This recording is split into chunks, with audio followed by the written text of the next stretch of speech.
This video intended for educational purposes. Hey guys, it's Adam aka Swimmingbird, and welcome back for another Minecraft Snapshot. This is 13W25C for Thursday, June 20th. Now, a ton of bug fixes today, again, as the other snapshots have been this week, building up to 1.6 release.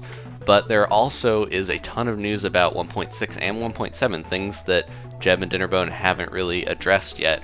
My little dogs and cats are going crazy, so I'm going to address the bug fixes first. One of them is that if you had a pet on a lead, like so, normally they would teleport to you, but because they're on a lead, they're just going to calm down when I get out of, range of them freaking out because I'm too close, and they won't teleport to me, so you can keep your pets, even standing up, like they don't have to be sitting, to not teleport to you when they are attached to a lead.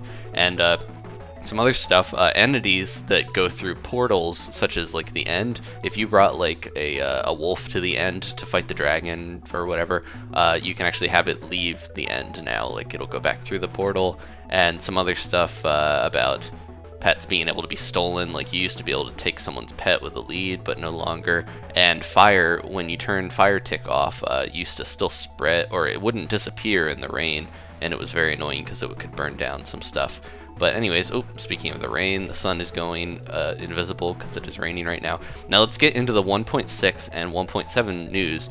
Now, Jeb did a little stream here. I forget what the con was called. It was a Dream Hack, I think, was the place that he talked at.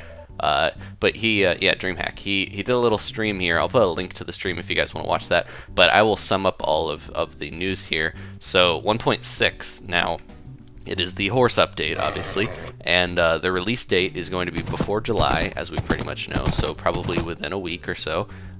Horses, donkeys, mules, horse armor, hay bales, lots of new stuff, obviously, in there. Now, the undead horses, Jeb says they probably won't get added to 1.6. They didn't really fit well, he said, but they'll be available in the game files for map makers if they want to use them that way. And hopefully they will actually be, like, attacking mobs, and not just horses that look a little different. Now, he also mentioned that they might revisit dragons sometime in the future, so hopefully we'll see red dragons, and maybe they'll improve the Ender Dragon as they've done in the Xbox version. Some other stuff, mob attributes were added for custom map makers specifically, so hopefully we'll see a lot of that in adventure maps and different things. If you're going to play 1.6, you're going to need to switch to Java 6 or update to that, and OpenGL 2.0, so that's good to know. And the new launcher is important, and it's also necessary for plugin API. So let's go into the 1.7 news now. This is even more exciting.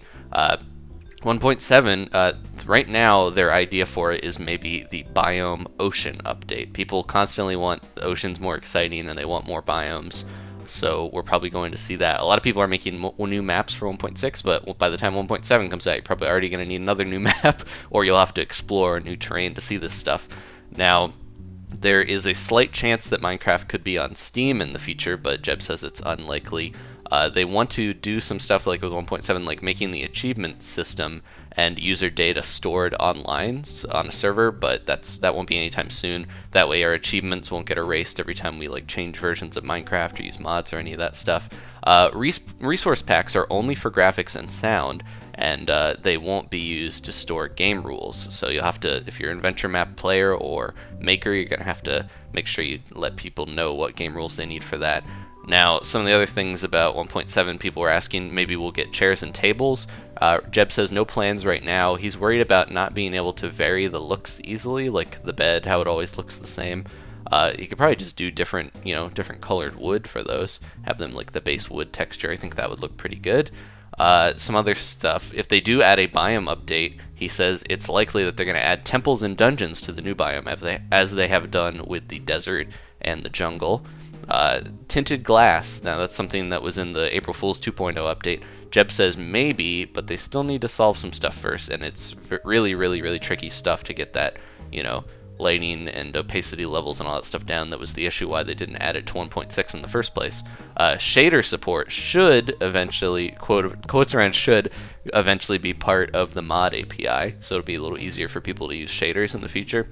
And then the API won't be supporting stuff like Optifine, but Jeb says that eventually Optifine should be unnecessary. Supposedly, they approached the maker of Optifine about adding it into vanilla Minecraft, and they turned them down, I think because the AdSense money on Optifine is probably very good, and it can make it on their own, you know, and not have to go through the official Mojang stuff. So Mojang doesn't want to copy Optifine necessarily, but hopefully with the improvements they're making, it will become, you know, outdated eventually.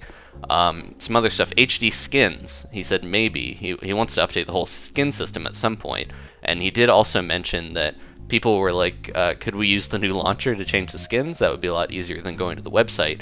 And he responded, that's something we should consider. So maybe they didn't even think about that in the first place, but we were hoping for that.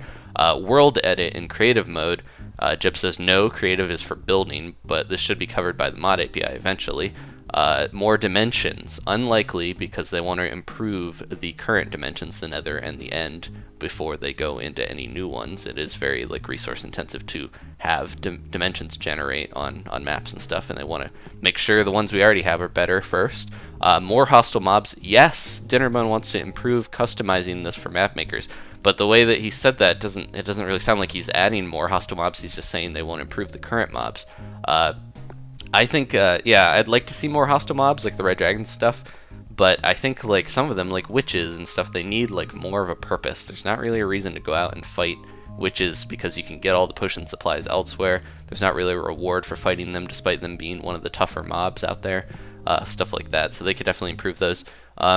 You might be able to dye more things in the future, but they haven't really talked about it. I think that would be nice since the armor dyeing system is so complicated, and the fireworks and all that stuff, they put a lot of work into that. It would be nice to see more in other realms too. Adding sponge, there's no plans right now. He said something about flowing water creates issues with this. I'm not sure exactly what he means, but I wonder if he's thinking about Sponge actually absorbing water like it does on, you know, with some like plugins and stuff for servers. And then lastly, Minecraft Realms. The main goal is just to make it easy for parents to host a server for their children, but I think obviously like it would be good for small groups of friends to do that too and everything. But they also want to be able to host competitive servers on it, so they're going to put a decent amount into it to make sure that people can actually like reliably host decent sized servers on there. But as of now, it's mainly for kids that want a small server with their friends, or anyone, you know, who doesn't want to pay an insane amount or do much to like have to set up a server. They just want to play, you know, vanilla. As of now, they haven't really said whether you're going to have full control over adding bucket and different stuff, but hopefully that would be to follow. So yeah, if we don't get a pre-release tomorrow, I would be very surprised, because tomorrow, yeah, we have Sunday, not this Sunday, but the next Sunday is the last day of the month. So that means that 1.6 has to come out before the Sunday after next. So we're probably going to see a pre-release very soon, and that will dictate that it is a week before launch, and we will have 1.6. So thanks for watching, guys. Thanks for listening to all this news, and exciting news already about 1.7. This always happens right before we get an update. We get news about the new one that's way in the future. So thanks for watching, guys. Leave a like if you enjoyed this, and I'll see you next time for more Minecraft updates. Goodbye.